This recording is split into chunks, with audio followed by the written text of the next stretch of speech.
witches. So today we are going to talk about what to do if a spell doesn't work.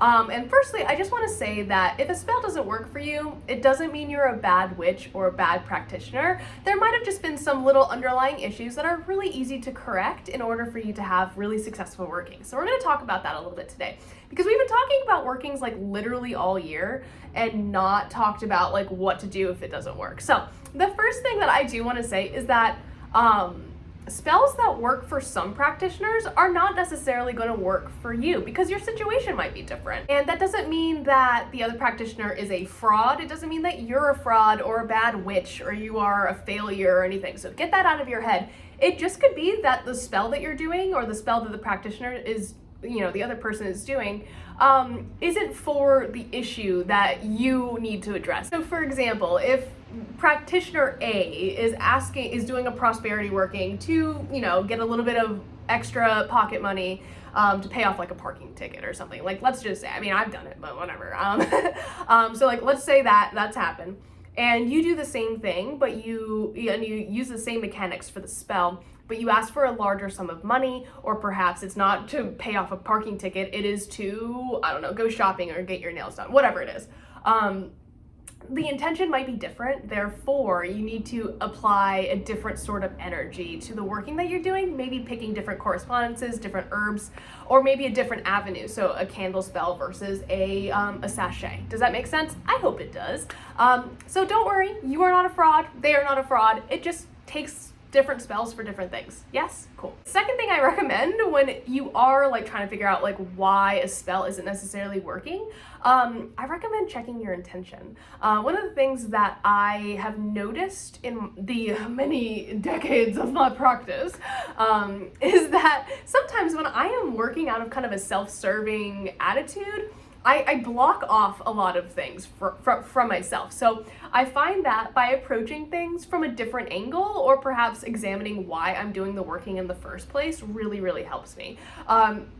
So just take a second, check in with yourself, do a little bit of shadow work, figure out why you're asking for these things or why you're manifesting these things for your life, and if that is what you really, truly need right now. So yeah. Step number 3, or the third thing that you should probably keep in mind when you are trying to troubleshoot a spell, is did you do the mundane work outside of your spell work? So as we talked about in Monday's video, you can sit and manifest in your apartment as much as you would like, but if you do not go out and do the work, please do not expect things to happen, right? So part of witchcraft and part of magic is energetically helping yourself achieve a thing, but also by putting in the work, self-discipline, and it's to work on yourself as much as anything. So just make sure that you are actually, and be honest with yourself, because there have definitely been times where I'm like, yeah, I'm totally doing the work, because I'm licking Cheeto dust off my fingers and wondering why my prosperity spell isn't working. You know what I mean? I'm yeah, I'm totally doing it. Yes, queen, but in reality, I wasn't putting myself out in the way that I needed to be. So the next thing to consider are other spells that you've cast interfering with your current working. So for example, if you cast a spell for confidence on Monday and a spell for being protective, shielded, and invisible at, your college lecture on a Wednesday, those two can kind of interact with each other a little bit. So if you're putting too much energy out into the world, you often find that your spells won't work as frequently because you have energy going in all directions. If you're really focusing on something, I recommend just fully focusing on something. It's like that Ron Swanson quote, it's why half-ass 2 things when you can whole-ass 1 thing? That's how I feel about this. So if you have too much energy going out, or if you're casting spells that kind of contradict each other, sometimes they'll just fizzle and not work. So it's okay, just call back your energy, do a spell reversal, or just focus intently on a single working at a time. So especially for beginners, that's really what I recommend. Having multiple workings going on at once is incredibly draining, even for a practitioner who's been practicing for 11 years like I have. And I try to focus on one intention at a time. Now, sometimes if things go hand in hand, like a friendship and a tranquility spell, you know what I mean? That I feel like kind of works together, and you can definitely combine intentions into a single working. But when things either negate each other or you just have too much going on, that can just really be taxing on you as a practitioner. So take care of yourselves, please, and just be sure that you aren't putting out too much energy into the world without receiving enough back. Does that make sense? I hope that makes sense. And my final piece of advice is to consider the realistic goals or the reality of your spell, right? Is it something from a fairy tale, or is it something that can actually be achieved in this reality, right?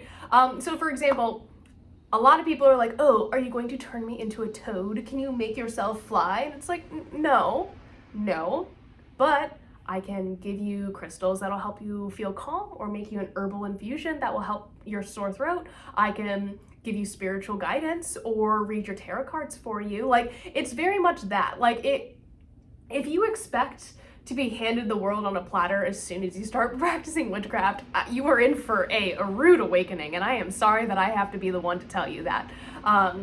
But we have to remember that Hollywood makes witchcraft look a certain way, and that's really not what it is. It's a spiritual practice, and for some people it's a religious practice, and it's not, I mean, to me, especially as a pagan, it's not so much about, you know, doing magic and all of that. It is a very spiritual thing for me. So it's not just creating my own reality and becoming kind of like this higher version of myself, so to speak. It's really about healing and spirituality as well. So just consider, I guess, like, that was a little bit of a tangent, I'm so sorry, but if you're not used to that by now, sorry.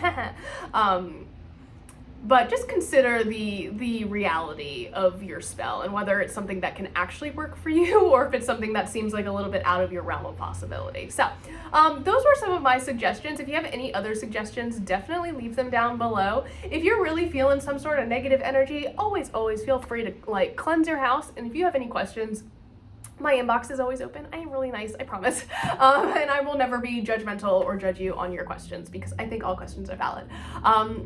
So yeah, that's my little spiel on troubleshooting, and I'll see you guys tomorrow. Bye.